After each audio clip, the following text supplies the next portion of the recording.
we've reached the end of the sort of conversations about the Middle Ages, and the exact end to when the Middle Ages is something that's always open to dispute amongst historians. But I just want to close here this section by taking a look at a couple of different trends that are vital to understand as we're about to go into a more modern Europe that's going to have some other challenges to it.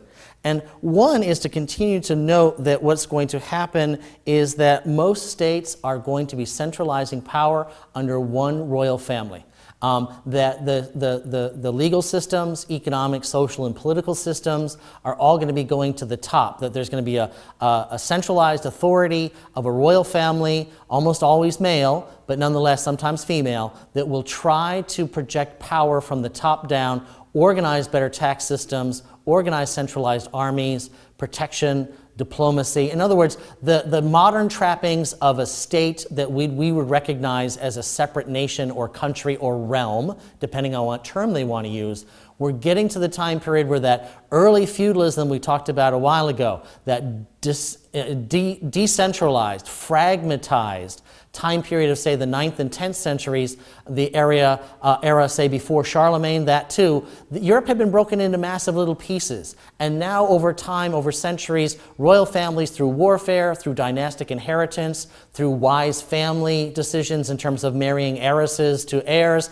consolidating land, consolidating power, these are the states now that are in a position in the late Middle Ages to succeed at the next level, whether it be military or otherwise. And the three most important ones for us to take a look at will be England, that increasingly is going to be taking control over the areas and expanding into Scottish territory. It will, of course, be eventually removed, but nonetheless, that struggle over the border. There's also English domination of Wales by the 14th century and large chunks of Ireland by then as well. And that England now is going to have that central monarchy that is going to have the power and the drive in many ways to try and consolidate and control as best they can their people, their tax bases, and increasingly trade. And we'll be talking more about trade in the next couple of lectures here. Those cities with their guilds that are protecting their economic interests, the people who are living and working in different places inside these communes that we know from the late Middle Ages.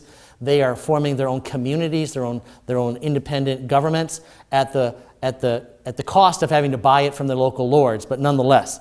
In France, we have also the same trend. The French family, the Capetians, had been based in Paris up until their die-off in 1328. They had tried to expand their power outwards. The Valois family that now takes over, they're going to continue to try and expand that control, and by the end of the Hundred Years' War, by about 1453, have been largely successful in creating what is starting to look like a modern-day France. The borders are still not quite adjusted, but the idea is there, that there is a central authority in Paris, and that in many ways that central authority will exert itself in many ways, military, political, and legal, across this realm that's growing. The last of the medieval states that we want to take a look at for a second is Spain. We're going to take a look at the rise of the Spanish area. Iberia, the continent of Europe, remember, ends in Iberia. That's the peninsula that we consider Portugal and modern-day Spain, is made up of a whole bunch of different little kingdoms of different kinds, Castile and Leon and Aragon. And over time, what's happening is through the Reconquista, right? The Christian reconquest process of taking back territory in Spain and Portugal is opening up opportunities for the royal families to consolidate their power, demonstrate their power militarily. And what's happening is now in Iberia, from 711, from the original invasion of the Muslims, until 1492, the story of much of Spanish and Portuguese history will be that history of religious consolidation as the Christian church increasingly takes back territory, and then what they're going to do with the Muslim and Jewish minorities in those areas, that's going to be another key element you'll be reading about, all right? The other thing that had challenged Europe is that there was great Christian disunity. There had been, since the amalgamation of the powers of the papacy, great diversity and interpretation of everything about the exact meaning of the Last Supper within the Christian movement, relationships with Muslims and Jews, relationships with even Eastern Orthodox Christians. Lots and lots of division about different interpretations of theology over most of the time period of the Middle Ages, they stay unified, but there are some cracks there. There are some cracks between interpretations about what's proper or improper. There's some different interpretations within popular piety, and when they're talking about what they're trying to do in individual parishes. And then, of course, there's the political and other issues at the top, the levels of the bishops, archbishops, and papacy. There are some cracks that will be developing, and they will be expanding as we go into the Reformation era. We also have a change in the economic system. There is an increase in trade. Those cities that have been forming over the course of the Middle Ages, that have gotten their independence from their local landlords and churchmen, running their own sort of economic activities. The guilds, the groups of people who run those cities, are creating essentially a form of monopoly for themselves. They very carefully control who else can sell goods in the city, for what price. They control each other in the sense that these guilds are very protective of making sure that there's not too many people involved in selling goods in the city. They really are good at keeping their independence as best they can in controlling the business activity. All right?